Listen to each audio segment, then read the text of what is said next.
네, 먼저 에베소 4장 13절 말씀을 함께 낭독해 보겠습니다.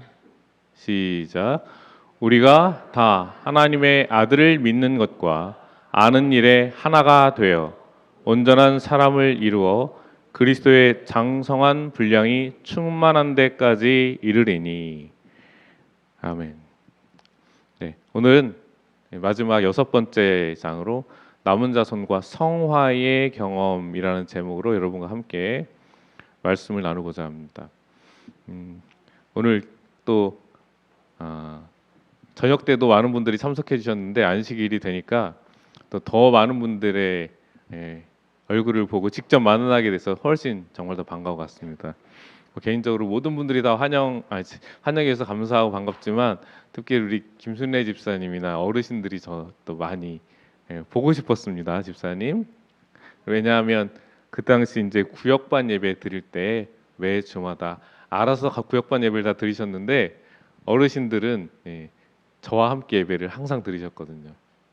그래서 특별히 이렇게 뭐 내소사나 이렇게 가서 같이 나들이 갔던 기억도 많이 기억나는 것 같습니다.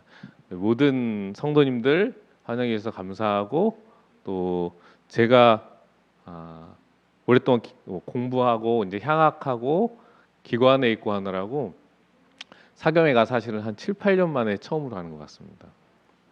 그래서 또 이 내용이 이렇게 막 은혜롭게 한다기보다는 내용이 이렇게 되게 교리에 대한 내용들이라 좀 딱딱한 내용들이었지 않습니까? 그래서 또 게다가 아시는 분들 아시겠지만 제가 말주변이 별로 없습니다. 그래가지고 상당히 더 많이 고민하고 더 많이 기도했는데요. 또 뭐같이 말해도 뭐같이 알아들으신다고 길을 다 열어주시고 들어주셔서 정말 감사드립니다. 오늘 마지막 시간인데요. 설교 예배니까 조금 시간이 더 짧아질 것 같습니다. 그래서 조금 더 강조할 부분 강조하고 지나갈 부분 지나가고 함께 생각할 부분은 함께 생각해 나가고자 합니다. 이 파란 부분은 미국의 뉴욕의 이제 맨하탄 이렇게 말하기도 했죠. 옛날에 맨하탄 섬입니다. 사실은 서울 한강에 있는 여의도와 비슷한 역할을 하는 그런 섬이죠. 그래서 뉴욕의 이 강은 한국의 서울에 한강이 있다면 미국의 뉴욕에는 허드슨 강이라는 강이 있습니다. 1626년에 네덜란드 초대 뉴 네덜란드 주장관이었던 페테르 미노이트가 이 지방을 원래 인디안의 땅이었는데요. 이 인디안의 부족 이름이 맨해튼족이었다고 합니다. 그래서 이 땅이 맨해튼이 됐고요. 그 맨해튼 족장에게 60굴덴, 뭐 약 700g 정도의 은혜에 해당된다고 합니다. 지금 제가 이렇게 은화로, 그러니까 우리나라 돈으로 시세를 돌려보니까 약 81만 8천 얼마 정도 되는 금으로 저 넓은 땅을 당시에 바꿨습니다. 그런데 그것도 직접 은으로 준 것도 아니고요. 옷감과 쉽게 말하면 서양 쪽에서 가져왔던 그런 물건들하고 바꾼 겁니다. 저 넓은 땅을요.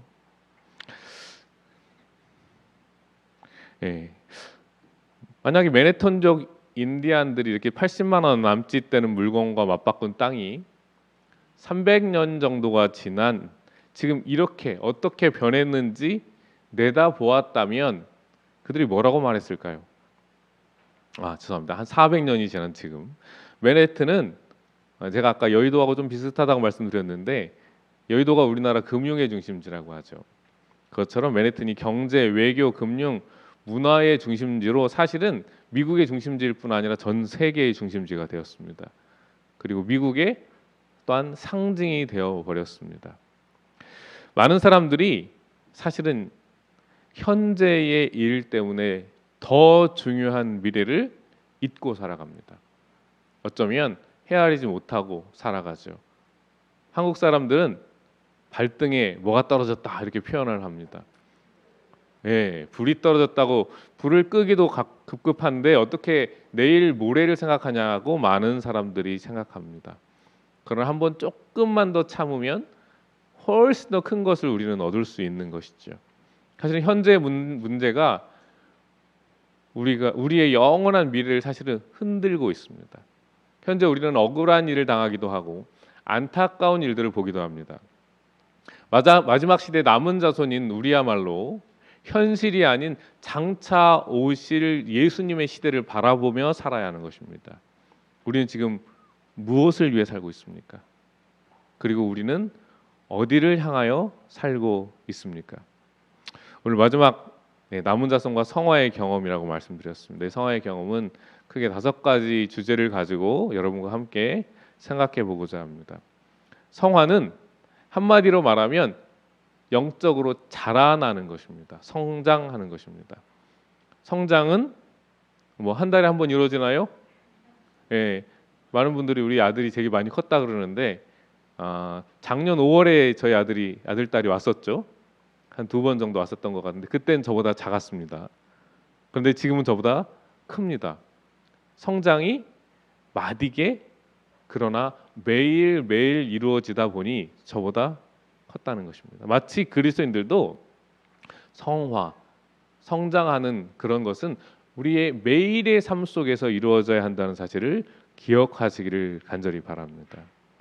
특별히 이 기병교리의 책에 이 성화라는 것을 소개하면서 이렇게 소개하는데요. 그 뒷부분만 좀 보면 좋을 것 같습니다. 예수 안에 있는 이 새로운 자유 안에서 우리는 매일 기도를 통해 그분과 교제하며 그분의 말씀을 먹으며 그 말씀과 그분의 섭리를 명상하며 그분을 찬양하며 예배를 드리기 위해 함께 모이며 교회 사명에 참여하며 그분의 품성과 같아지는 데 이르도록 성장하라는 초청을 받았다라고 말하고 있습니다. 우리는 성장하도록 초청을 받았다는 것입니다.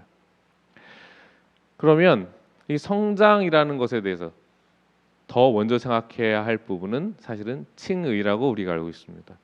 왜냐하면 우리가 보통 뭐 구원의 단계 이런 것들을 말하면 제일 처음이 칭의, 성화, 그다음 영화라는 이 3가지 단계를 이야기하기 때문에 성화의 전 단계인 칭의라는 것을 이해해야 하는 것입니다.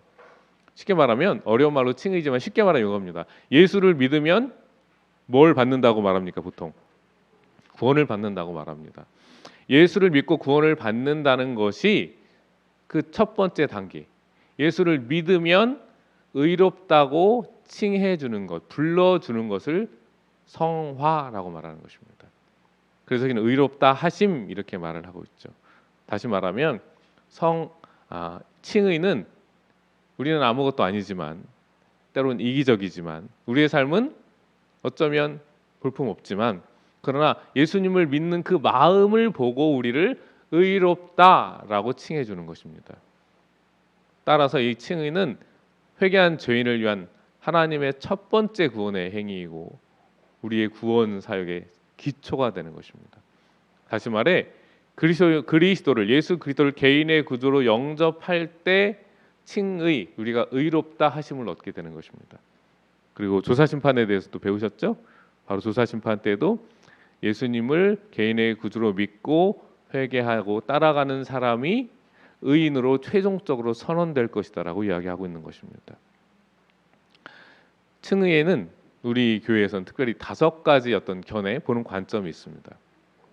첫 번째는 회개한 죄인만 의롭다 하심을 얻는다는 것입니다. 중요한 것은 죄인이 의롭다 하심을 받는 건데 그러면 죄인이 어떻게 의롭다 하심을 받느냐고요? 회개하면 됩니다. 두 번째는 칭의를 받으면 다시 말해 의롭다 하심을 받으면 모든 죄의 형벌이 면제됩니다. 심판에 대해서 말씀드리면서 생명책에 이름이 적히면 죄의 책에서 이름이 어떻게 된다고요? 삭제된다, 도말된다라고 말씀드렸습니다. 아예 우리의 모든 너무나 세부적으로 창피할 정도로 세부적으로 기록된 우리의 죄의 기록이 생명책에 기록돼서 조사 심판의 끝에 확정되는 그 순간 우리의 죄의 모든 기록은 다 사라진다는 것입니다. 그리고 칭의는 입혀주시는 의입니다. 다시 말하면 내가 의로운 어떤 행동을 했기 때문이 아니라 나는 좀 더럽지만 그러나 겨울에 눈이 오면 온 세상이 하얗게 덮여서 정말 깨끗해 보이는 것처럼 우리가 예수를 믿을 때 회개할 때 주님은 우리를 의롭다라고 불러주시고 우리에게 의의 옷을 입혀주신다라는 개념인 것입니다. 그렇기 때문에 회개한 죄인은, 칭의를 받은 죄인은 법적 지위, 새로운 법적 지위입니다. 더 이상 죄인이 아니고 의인이 되는 것입니다. 이 5가지를 사실 설명하는 겁니다. 벌써 다 설명했습니다. 그래서 빨리 넘어갈 겁니다. 그래서 이 두 번째 보면 그리스도께서는 오직 어떤 죄인이요? 회개한 자들만을 용서하신다고 말씀하고 있습니다. 다시 말해서 이제 죄인이 아니라 의인이다라고 선언되었다는 것은 뭐 칭의, 이것이 우리가 많이 설명할 때 법정 용어라고 말합니다. 다 조사한 다음에 맨 마지막에 판사가 꽝꽝꽝 두드리기 전에 뭐라 그래요? 무죄 혹은 무슨 몇 년형 뭐 이런 거 얘기하잖아요. 이게 언도한다고 말하는데, 그 선언할 때에 바로 칭의를, 의롭다 하심을 받은 사람은 그냥 무죄, 더 이상 말할 게 없습니다. 죄인이 더 이상 아니다라고 선언될 것이라는 것입니다. 그래서 칭의는 정죄는 너 죄 있어라고 말하는 거죠. 예를 들어 무기징역, 뭐 10년형 이렇게 말하는 것이 정죄라면 칭의와 정죄는 반대되는 개념입니다. 결국 그리스도 예수 안에 있는 자에게는 어떻다고요? 결코 정죄함이, 우리를 죄인이다라고 말하는 것이 더 이상 없을 것이다라고 설명하고 있는 것입니다. 이 칭의에는 용서가 포함되어 있다는 것입니다. 그것도 그냥 그래 너 한번 용서해 줄게 이게 아니라 어떤 용서라고요? 전적이고 완전한, 전부를 용서해 주시고 완벽하게 용서해 주시는 것입니다. 뭐 우리는 불가능하죠. 하지만 우리가 다 아시듯이 예수 그리스도의 십자가의 피로, 신의 피로, 신의 죽음으로 우리의 죄값을 이미 치러 주셨기 때문에 우리의 죄는 온전히, 그리고 완전한 용서, 모든 죄가 용서받았다는 것입니다. 바로 죄인이 그리스도를 믿음으로 받아들이면 그 순간 바로 용서를 받는 사실을 기억하고 단순히 믿으시기를 간절히 바랍니다. 근데 죄의 용서에 대해서 우리가 생각할 2가지가 있습니다. 첫 번째는 용서의 대상은 죄인이고 죄가 용서되는 게 아닙니다. 죄는 미워하되 죄인은 사랑하라는 이 성경의 정신을 우리가 이야기하죠. 그것처럼 죄인이 용서를 받고요, 죄는 사라져야 할 존재인 것입니다. 그래서 용서는 누가 받는다고요? 사람이 용서를 받는 것입니다. 근데 거기에 포함되는 용서는 과거의, 현재의, 미래의 모든 죄가 다 용서받는 사실을 기억하시기 바랍니다. 무슨 뜻이에요? 우리가 예수님을 믿고 회개하면 앞으로 지을 죄까지 다 용서받는다는 거예요. 그렇다고 죄 지으라는 게 아니죠. 그건 아니고 죄를 지음 받음을 감사해서 그분을 따라가서 살아야겠죠. 칭의는 입혀주시는 의였습니다. 결국 입혀주시는 의, 그리고 성화는 나중에 나오겠지만 나눠주시는 의이고 하늘나라에 들어갈 수 있는 증서가 된다라고 말합니다. 다시 말하면 우리가 예수님을 믿는다고 해서 우리의 삶이 예수님을 딱 닮은 건 아니잖아요. 침례 받는 순간, 물에서 이렇게 올라오는 순간 저희의 생각과 성품과 판단이 다 바뀌어 버립니까? 여러분 침례 받으셨죠? 침례 받고 물에서 올라오는 순간 다 싹 변했습니까? 변신하듯이? 아니죠. 그래서 성화라는 것은 입혀주시는 의를 받은 이후에 더 예수님을 닮아가는 것입니다. 뭐 이 책에 이렇게 표현을 하진 않았지만 저는 제가 설명을 그렇게 드린 적이 있을 것 같습니다. 저는 성화라는 개념이, 구원은 사실은 그리스도의 형상을, 왜냐하면 인간이 하나님의 형상대로 창조를 받았기 때문에, 그리고 에덴 동산은 하나님의 형상 그대로 훼손되지 않은 마음과 모습을 가지고 살았던 곳은 에덴 동산이죠. 결국 우리가 구원받으면 어디 간다고요? 하늘나라 간다. 근데 하늘나라 간다는 것은 결국은 에덴 동산으로 다시 복귀하게 가서 살게 된다는 것입니다. 결국은 에덴 동산에서 누구의 형상이 회복되는 거예요?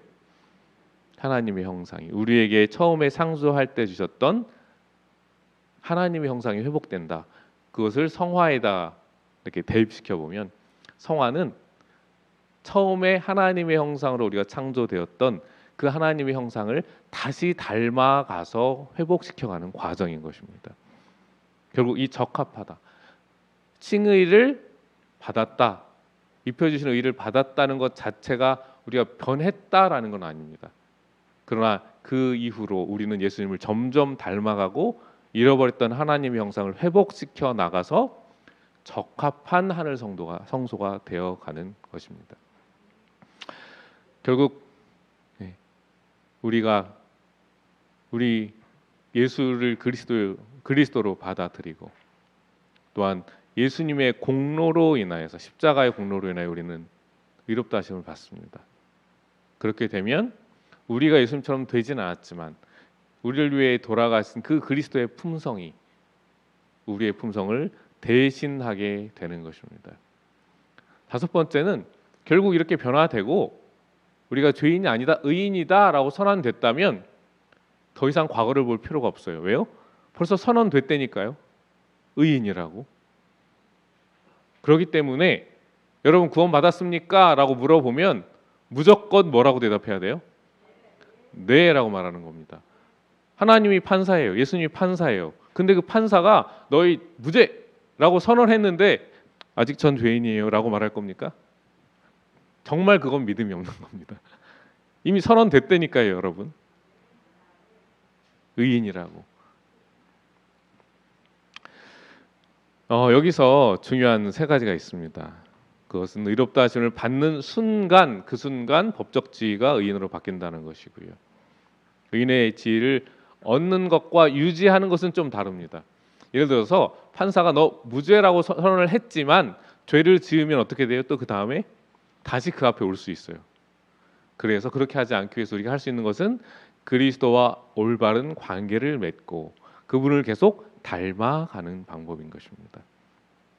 결국 의인이라는 법적인 특권을 얻으면 우리는 영생을 얻고 하늘의 상급을 얻고 하늘의 하나님의 자녀로, 하늘의 백성으로 특권을 우리가 누리게 될 것입니다.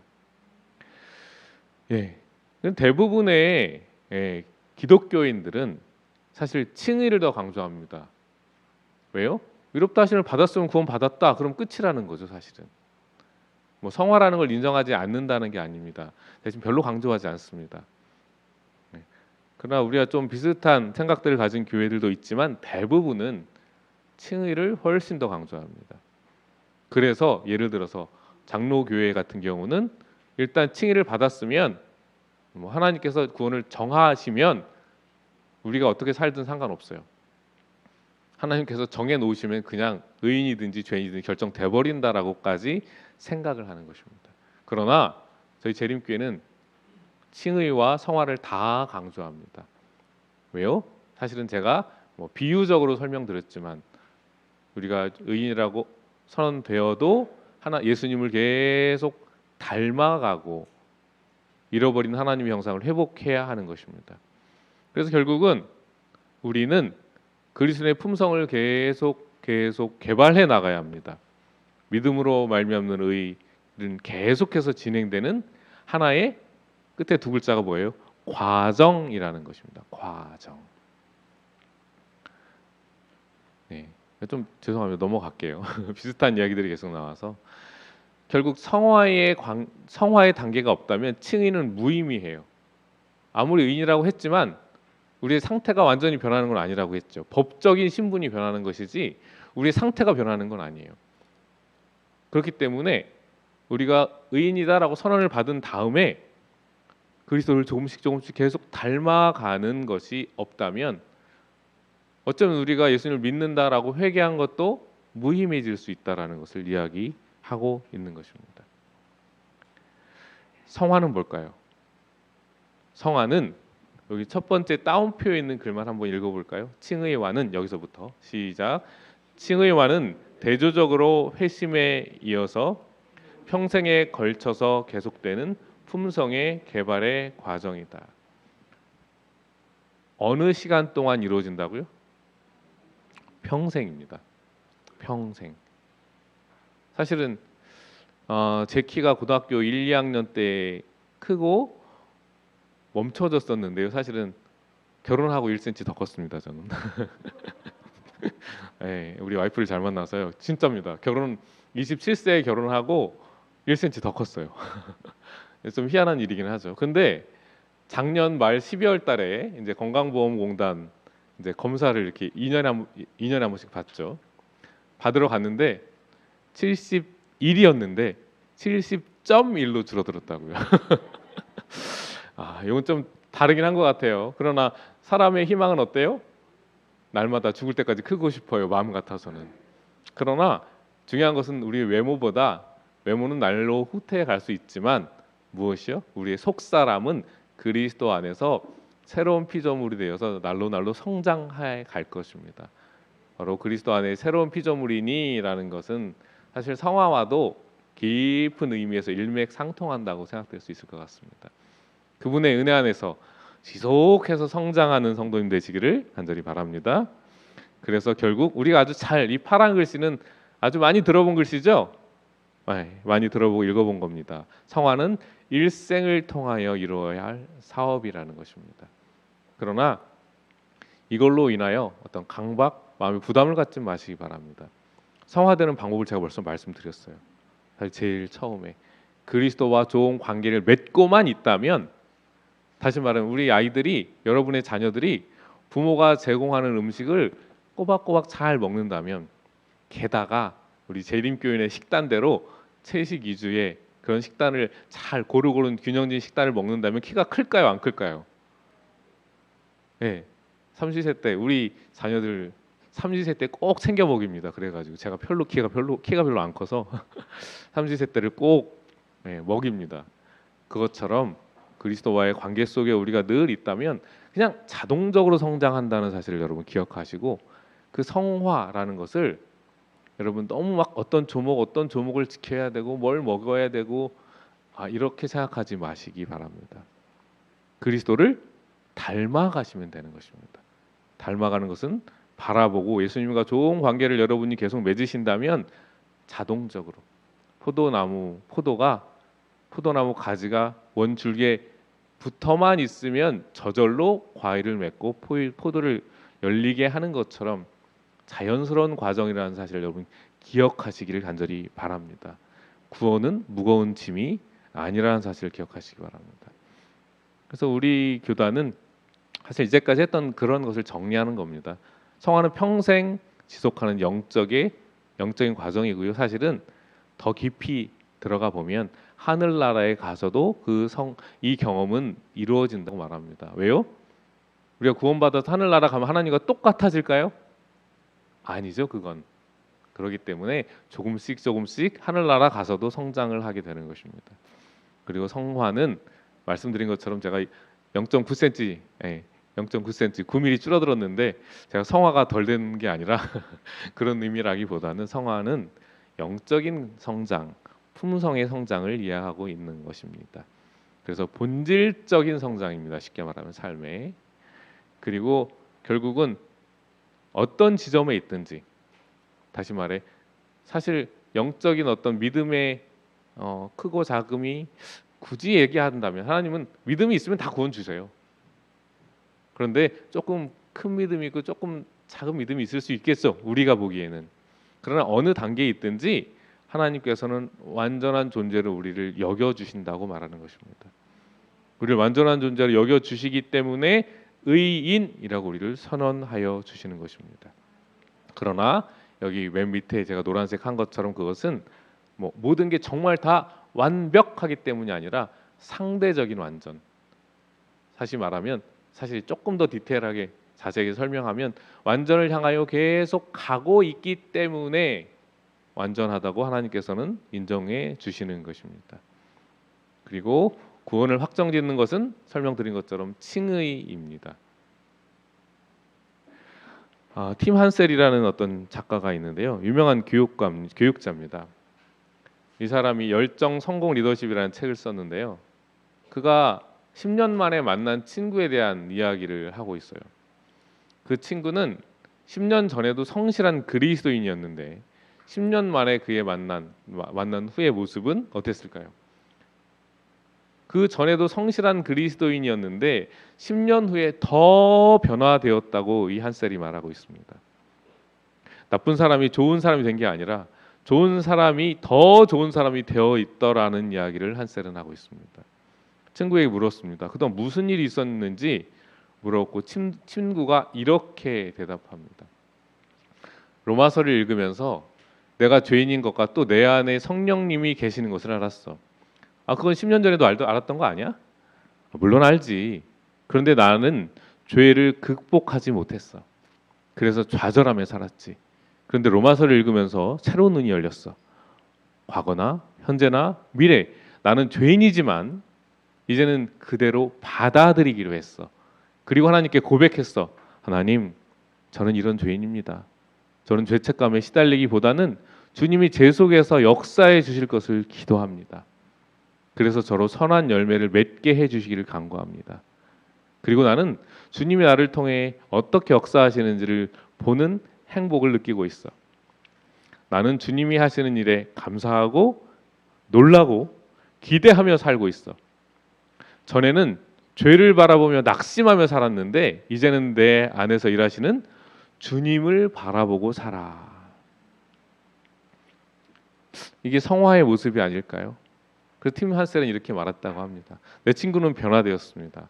나쁜 사람에서 좋은 사람으로 변화된 게 아니라 좋은 사람에서 놀라운 사람으로 바뀌었습니다. 라고 말하고 있는 것입니다. 우리에게 소중했던 것을 과감히 포기하고 주님이 가장 소중히 여기시는 그것을 가지고 주님을 소중하게 모시고 살게 되기를 간절히 바랍니다. 이름나고 유명해지고 소문나는 건, 우리 자신이 소문나는 건 중요한 게 아닙니다. 진짜 내 안에 예수님이 살아계셔서 새 일을 행하시는 것이 좋은 것입니다. 불꽃이 있으면 항상 따라오는 게 있어요. 뭐가 따라올까요? 요즘 LED 전등은 그렇지 않더라고요. 그런데 모든 불이 있으면 따라오는 게 있어요. 뭐예요? 불이 있으면 뜨거워요. 열이 따라온다는 것입니다. 불꽃과 열기는 뗄래야 뗄 수 없는 관계입니다. 남은 자손은 우리 안에 그 한셀이 친구를 만난 경험처럼 우리 안에 그리스도께서 살아계실 때 성령의 능력으로 변화되고 우리가 성장해 가는 것입니다. 성장하려고 해서 성장하는 것이 아니라 그리스도를 우리 안에 모으시고 살 때, 그러면 한셀의 친구의 말처럼 성령이 우리 안에 계시고 성장해 간다는 것입니다. 우리 안에 그리스도께서 살아 계심으로 성령으로 변화되고 성장할 것입니다. 우리는 남은 자손에게 주어진 사명을 그리스도께서 우리 안에 거하실 때 이룰 수 있습니다. 우리 안에 그리스도를 품고 있으면 우리는 예수 그리스도를 닮아갈 하나님의 형상을 회복할 것이고 항상 성령의 하나님의 열기가 우리의 삶을 통해 자동적으로 전달될 것입니다. 여러분 속으로 대답하셔도 되고 겉으로 대답하셔도 되는데요. 여러분은 무엇을 품고 살기 원하십니까? 그리스도를 품고 살게 되시기를 간절히 바랍니다. 사람이 하늘에 가는 것은 성화되었기 때문이 아니라 칭의와 회심이 있었기 때문이라고 말씀드렸습니다. 그럼 왜 성화가 필요합니까? 품성 개발을 위해서죠. 품성 개발은 영적으로 거듭난 사람들에게만 있는 것입니다. 그리고 사실은 지구에 있는 우리뿐 아니라 범죄를 경험했던 우리뿐 아니라 온 우주에 살고 있는 모든 지적인 존재들도 그 영적인 성장을 경험하고 있는 것입니다. 타락 전에도 하나님이 아담에게 하와에게 고상한 품성을 주셨어요. 그러나 그것이 이 사람이 범죄할 가능성이 아예 없다는 것을 의미하지는 않았다고 이야기합니다. 결국은 그것이 시험, 우리의 충성이 시험을 받게 되는 것이었던 거죠. 타락하지 않은 사람도 품성 개발을 할 필요가 있을까요? 사실은 이 글을 읽으면 무언가 와닿는 부분이 있었던 것 같습니다. 선택의 자유가 없다면 그의 순종은 자원하는 순종이 아닌 무엇이라고요?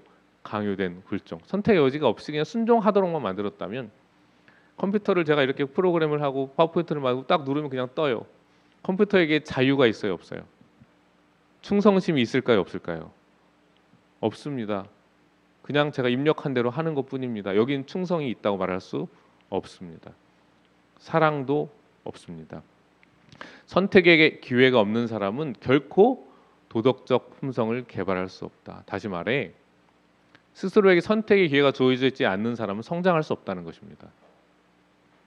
그냥 성장이 아니라 그것은 그냥 명령되는 대로 프로그램 되는 대로 진행할 뿐인 것입니다. 그것은 그냥 계획대로 되어가는 것이지 성장이 아니라는 것입니다. 결국 어떤 피조물도 하나님의 절대적인 완전의 수준까지 자신의 품성을 개발할 수는 없습니다. 왜냐하면 하나님과 인간이 다르기 때문에. 그렇기 때문에 우리가 말씀드린 것처럼 하늘나라 가서도 조금씩 더 제가 드린 표현처럼 하나님의 형상을 닮아가게 될 것을 기억하시기 간절히 바랍니다. 심지어는 누구까지 그랬다고요? 예수님도 사실은 하나님의 아들이셨고 인간의 몸으로 태어나셨지만 그러나 신성과 인성을 인간의 모습 그리고 하나님의 어떤 신성도 가지고 계셨던 상태였습니다. 그러나 분명한 것은 예수님은 키도 잘하고 지혜도 잘했다. 그리고 또 뭐라 그래요? 하나님이 예수님을 원래 사랑하셨겠지만 여기 표현 성경의 표현은 누가복음의 표현은 하나님에게도 사람에게도 더 사랑스러웠다. 다시 말해 예수님도 그 품성이 이 지상에서 인간으로 태어나셨기 때문에 계속 성장해 갔다는 것을 알 수 있습니다. 심지어는 죄 없으신 예수님조차 지상에서 계속적으로 품성의 성장이 성화가 이루어졌다는 것입니다. 그래서 그리스도께서는 거룩한 삶을 사셨고 또 완전한 품성을 개발해 가고 계셨던 것입니다. 예수님이 품성을 개발했다는 것에 세 가지 의미가 있습니다. 첫 번째는 그분이 품성 개발이 사실 필요했다기보다도 우리에게 죄인들을 위하여 자신의 품성을 개발했다는 것입니다. 왜요? 그분의 전 생애가 그리스도의 완전한 생애로 가려지는 것입니다. 다시 말해 십자가를 통해서 그분의 주신 포기하신 생명 그것은 그분의 완벽한 품성이 있었기 때문에 그분이 죄가 없으셨기 때문에 우리의 죄를 용서할 수 있었던 것입니다. 그리고 성경이 표현하죠. 아담, 둘째 아담 혹은 마지막 아담이 되기 위해 오셨던 것입니다. 한 가지 의미는 실패했던 아담의 역사를 성공한 아담으로 바꾸기 위해서 오셨던 것입니다. 결국은 완전한 품성을 개발하는 일은 또 무엇과 관련이 있다고요? 선악의 대쟁투와 관련이 있다는 사실을 기억하시기 간절히 바랍니다. 그래서 이렇게까지 표현합니다. 이 교재에서는 예수님의 품성 개발이 완료되었을 때야 비로소 십자가 위에서 다 이루었다라고 선언할 수 있었다는 것입니다. 여긴 상당히 큰 의미가 있어요. 왜요? 완벽하지 않은 어떤 인간이 십자가에 죽었다면 죄의 값을 치를 수 있어요, 없어요? 죄의 값이 충분해요, 충분하지 않아요? 충분하지 않습니다. 하지만 그분은 완전히 모든 것을 다 이룬 상태로 십자가에 돌아가셨기 때문에 우리의 구원이 완전하다는 것을 보여줄 수 있다는 것입니다. 결국은 선악간의 대쟁투의 관점에서 볼 때 남은 자손에게 부여된 사명은 예수님께서 이 세상에 하셨던 것과 똑같은 일을 수행하는 것입니다. 예수의 믿음 되게 많이 강조했었죠 이번 주에. 그래서 우리의 사명은 온 우주 앞에서 하나님의 성품과 그분의 율법을 옹호하는 것, 옹호하기 노력한다는 의미가 아니라 우리의 삶을 통해 나타내게 드러내게 한다는 것입니다.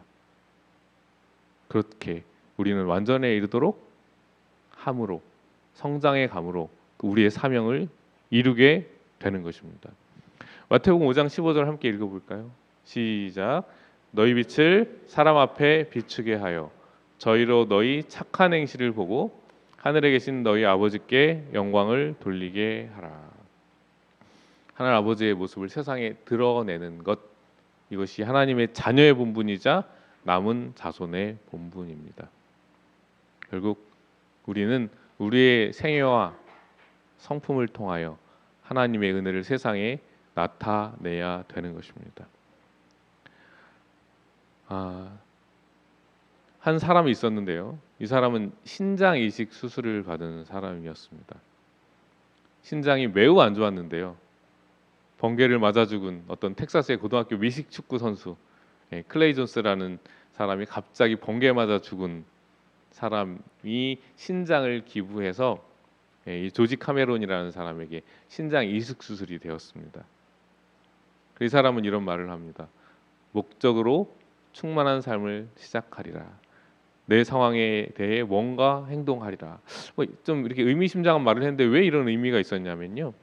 그 사람은 카메론이라는 사람은 이 신장 이식 수술을 받기 전에 아주 무분별한 삶을 다시 말해 하고 싶은 대로 살았대요. 도박과 술에 빠져 있었고 자신을 전혀 돌보지 않았다는 것입니다. 하지만 이 클레이 존스의 신장을 이식받은 후에 건강을 찾은 후에 그 삶이 바뀌었습니다. 왜요? 사실은 어떻게 보면 자기의 삶이 아니라 클레이 존스의 삶을 대신 살고 있다는 부담감이 있었기 때문입니다. 그는 인내와 사랑과 존중의 삶을 살게 됩니다. 그는 그의 삶의 패턴을 바꾸었습니다. 신장을 이식받은 사람만이 이렇게 살아야 할까요? 하나님의 창조와 재창조의 은혜가 매일 우리의 생애 속에 함께 하심을 우리가 믿는다면 우리 모두가 조지 카메론처럼 하나님 우리를 남은 자손으로 불러주시고 오늘도 우리의 생명을 연장시켜 주신 목적이 있음을 우리는 믿게 될 것입니다. 이런 고백을 주님께 드리게 되기 바랍니다. 남은 자손으로서 우리는 주님의 영광을 위하여 무엇을 할 것인가 생각하고 결국은 해답을 찾는 주님의 은혜가 우리 모두에게 있게 되기를 간절히 바랍니다. 주 예수 그리스도께서 걸어가신 그 길을 따라가는 남은 자손, 그래서 주님께서 주신 구원을 경험하는 남은 자손이 되시기를 간절히 바랍니다. 남은 자손의 사명은 이제까지 쭉 했던 결국 핵심적인 것은 남은 자손에게는 사명이 있고 결국은 남은 자손의 정체성, 우리의 최고의 특성은 우리에게 위탁한 사명을 이루는 것입니다. 결국 성화는 이런 품성의 변화를 통해 이루어지게 되는 것이고 이런 성화를 통한 것, 성화는 사실은 엄밀히 말하면 우리의 삶, 성도들의 삶, 남은 자손의 삶 자체가 바로 성화라고 말할 수 있는 것입니다. 오늘 마지막으로 칭의는 의롭다 하심을 받으면 형벌이 면제되고 죄는 용서받습니다. 모든 죄가 용서받습니다. 그러나 그 다음 단계 성화는 평생 그리고 영적인 성장의 과정을 말하고 있습니다. 결국 우리가 영적으로 성장하면서 하나님의 품성과 하나님의 율법에 흠이 없다는 것을, 그분은 사랑이라시라는 것을 우리의 삶으로 드러내고 온 우주 거민 앞에서 그들이 인정할 수밖에 없게 우리의 삶을 통해 보여지게 되는 것입니다. 그래서 성화가 뭐라고요? 남은 자손의 사명이라는 사실을 기억하시라는 점이 바랍니다. 예수님을 닮아가심으로 우리의 모든 삶에서 자연스럽게 우리 주변의 모든 사람들에게 주님을 자연스럽게 따뜻하게 뜨겁게 전하게 되는 모든 서천교회 성도님들 되시기를 바람 말씀을 드리겠습니다.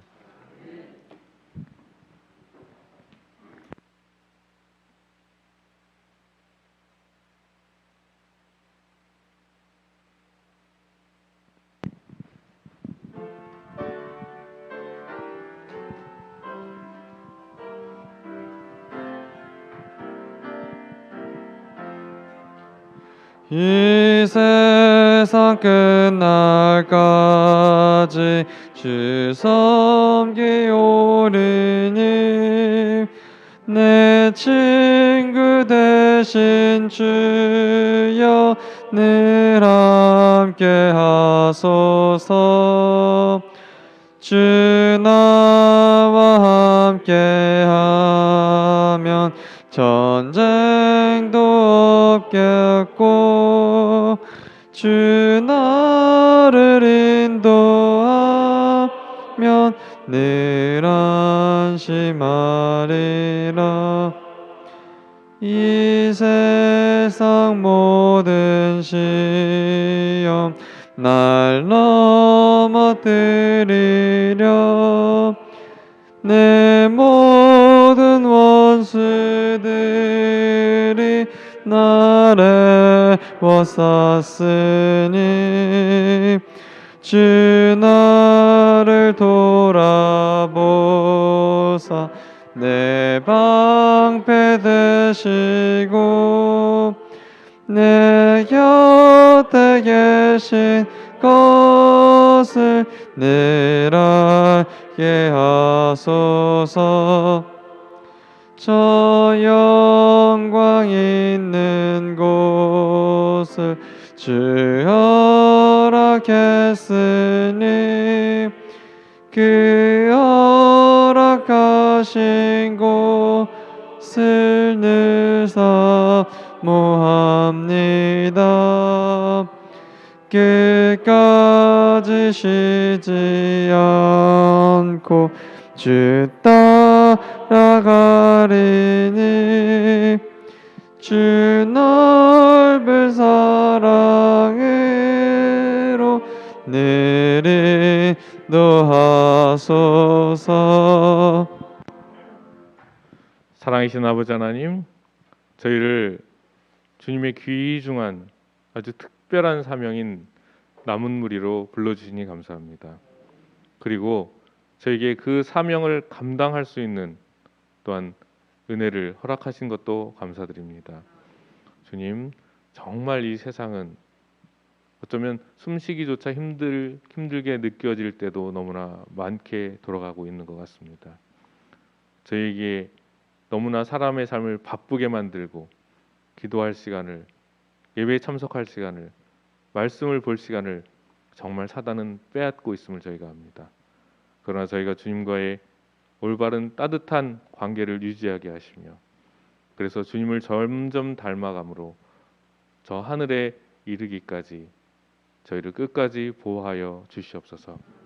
이제는 십자가에서 저희를 위해 모든 것을 다 내어주신 예수 그리스도의 사랑과 또 저희를 위하여 구원의 역사를 이루시고 차곡차곡 그 구원의 역사를 이루고 계신 하나님의 은혜와 우리에게 용기 주시고 위로하시고 또한 저희를 북돋아 주시는 성령의 교통하심이 남은 무리의 사명을 다하기 원하는 모든 자들에게 영원토록 있을지어다.